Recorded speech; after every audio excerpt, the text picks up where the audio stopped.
सबसे पहले बात करते हैं देश की आर्थिक राजधानी मुंबई की। मुंबई में आतंकी याकूब मेमन की कब्र पर घमासान शुरू हो चुका है। याकूब की कब्र पर बीजेपी ने सवाल खड़े कर दिए। उद्धव के सीएम रहते कब्र को मजार में बदला, ये बात कही बीजेपी ने। मुंबई पुलिस ने याकूब की कब्र पर लगी लाइटें हटाई।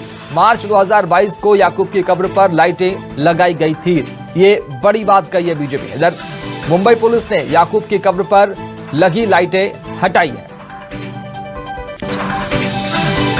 तो आतंकी याकूब मेमन की कब्र पर अब घमासान शुरू हो चुका है। मुंबई में आतंकी याकूब मेमन की कब्र पर घमासान, और इस बीच अब इस पूरे मामले पर बयानबाजी शुरू हो चुकी है। याकूब की कब्र पर बीजेपी ने सवाल खड़े कर दिए हैं। ये तस्वीर आपको दिखा रहे हैं, पहले किस तरह की कब्र थी याकूब मेमन की और उसके बाद अब किस तरह की, और इसको लेकर अब सवाल जवाब बयान शुरू हो चुके हैं। तमाम घमासान जो अब साफ तौर पर देखने को मिल रहा है। लाइटें हटाने का आरोप है, कहा कि इसे मजार में तब्दील किया। इधर याकूब की कब्र पर बीजेपी ने सवाल भी खड़े कर दिया है।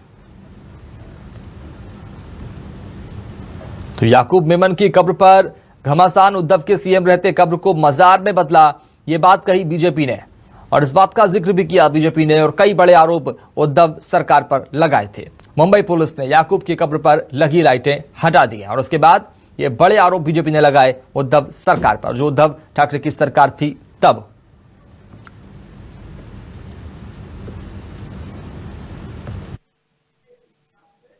ये जब उनका सरकार थी, शिवसेना की सरकार थी, उस वक्त की घटना है। वर्तमान में ऐसा कुछ नहीं है।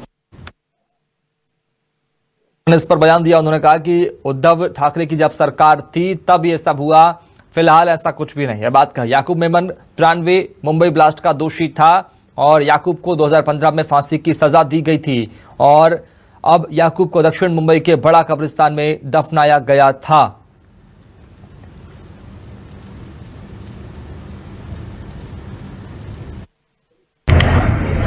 हमारा दुश्मन मुल्क पाकिस्तान वो मुंबई में बमकांड कराए, याकूब मेमन उसका आरोपी है। उसकी कब्र जब मजार बन रही थी तो उद्धव ठाकरे खामोश क्यों थे? उनके खामोशी के पीछे क्या राज था? क्या किसी आतंकवादी की कब्र को इस प्रकार से मजार बनाना उचित है? नवंबर 2021 के वक्त यहाँ बड़े पैमाने पे फंड दिया गया कोरोना के वक्त, और उसके वजह से इसका ब्यूटिफिकेशन बड़े पैमाने पे हुआ है। जो याकूब मेमन ने 93 बॉम्ब ब्लास्ट का मेन एक्यूज्ड है, उसको बड़े करने का काम महाविकास आघाड़ी और उद्धव जी ठाकरे ने किया है। इसके बारे में जो कुछ जिम्मेदार अधिकारी है उनको सजा मिलनी चाहिए। कि ये जो न्यूज़ चली है, ये इस न्यूज़ के अंदर कोई हकीकत नहीं है कि याकूब मेमन के लिए मार्बल लगाया गया, याकूब मेमन के लिए लाइट लगाई गई, या उसके लिए कोई स्पेशल कुछ किया गया।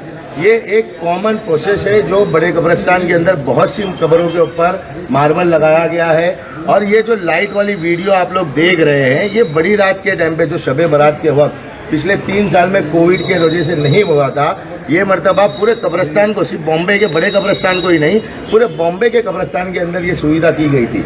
बम ब्लास्ट के दोषी याकूब मेमन की कब्र को लेकर सियासत तेज हो गई है। बीजेपी ने आरोप लगाया है कि उस कब्र को अब मजार बनाने की कोशिश की जा रही है, और एक कोशिश हुई है उद्धव ठाकरे सरकार के दरमियान।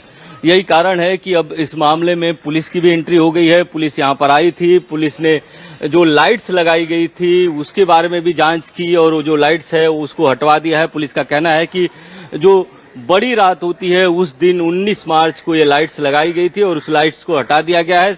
और जो मार्बल लगाया गया है वो मार्बल 5 साल पहले लगाया गया है।